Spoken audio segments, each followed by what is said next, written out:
In this video, we will demonstrate enforcing patient consents using a third-party UMA authorization server in a typical exchange scenario in FHIR.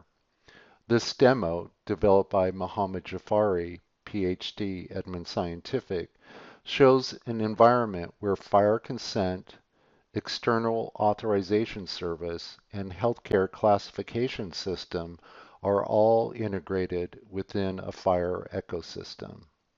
This demonstration was presented to several groups and venues, including the HL7 September 2016 FHIR Connectathon in Baltimore.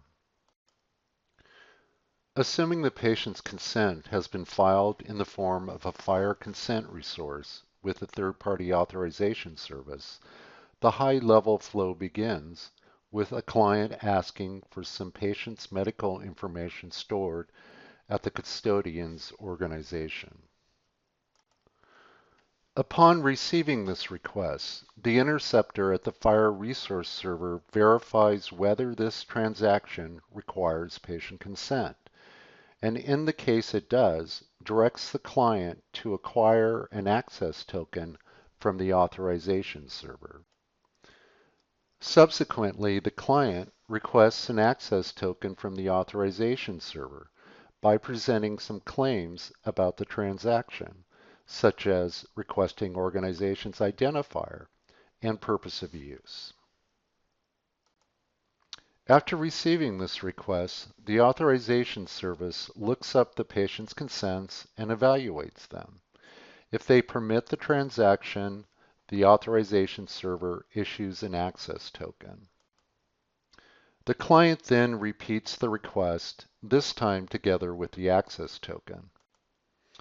After verifying the access token and obtaining the clearances associated with it, the interceptor evokes the security labeling and privacy protective services to package and transform the data accordingly, eventually returning it to the requesting client. In this part of the video, we present a live demonstration of the use case hosted at the ETAC lab. Alice has already filed a consent for Organization 1, which permits this organization to access all of her data for purposes of treatment, except those resources that are labeled as restricted or very restricted. We'll go ahead now and show what happens when Organization 1 requests Alice's conditions for purposes of treatment. As we can see in the visualization of the results, and as well in the raw content, 4 conditions are returned in the bundle. The details of the flow between the client and the resource and authorization servers are also shown. Now let's try a request from Organization 2, for which Alice has filed a consent permitting release of information for purposes of treatment with no exceptions. As we can see, this bundle includes 2 more resources, marked as restricted and very restricted, which were not released to Organization 1. Additionally, we can also see the high watermark labels on the bundle. Now let's try a request for the purpose of marketing. Alice has not filed any consents for this purpose to any organization.